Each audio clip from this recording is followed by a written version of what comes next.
তাজা একটি খবর শুনতে পারবেন এখন। গরম গরম খবর। ডিজির বাসা থেকে এক মামলায় অভিযুক্ত আওয়ামী লীগের এক বড় শীর্ষ নেতাকে বহুদিন পরে জনগণের খবর পেয়ে পুলিশের মাধ্যমে অ্যারেস্ট করা হয়েছে। খবরটি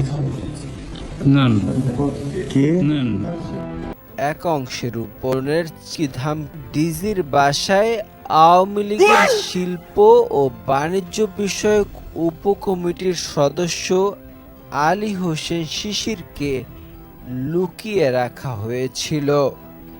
সংবাদ পেয়ে বিএনপি ও বৈষম্য বিরোধী আন্দোলনের নেতাকর্মীরা সেখানে গেলে সেনাবাহিনীর বিভিন্ন পর্যায় থেকে প্রথমে অনুরোধ ও পরে হুমকি দেয়া হয়।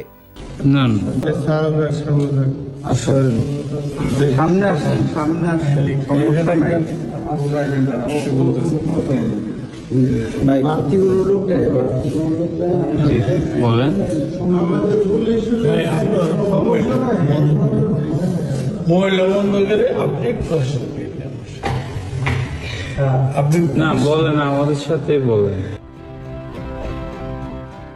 তবে বৈষম্য বিরোধী আন্দোলনের ছাত্র জনতা শেষ পর্যন্ত পুলিশ ডেকে তাকে আটক করলেও হত্যা মামলার আসামি আলী হোসেন শিশিরকে গ্রেফতার না দেখানোর চেষ্টা চালিয়েছে সেনাবাহিনী ও ওই অংশটি।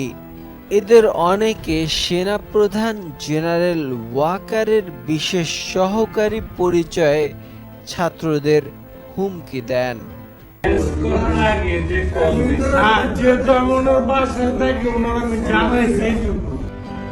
ভবনটি তল্লাশি করে দেখা গেলে আরো আওয়ামী লীগ নেতাকে পাওয়া যাবে বলে ধারণা করা হচ্ছে।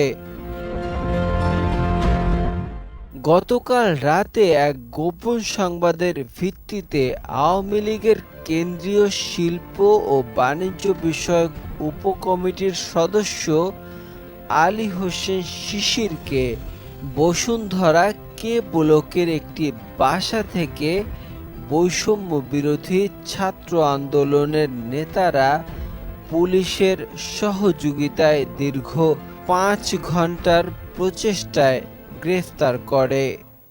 নাকি ড্রেস ছাড়া আসছে? ইউনিফর্মে কি গাড়ি নিয়ে আসছিল?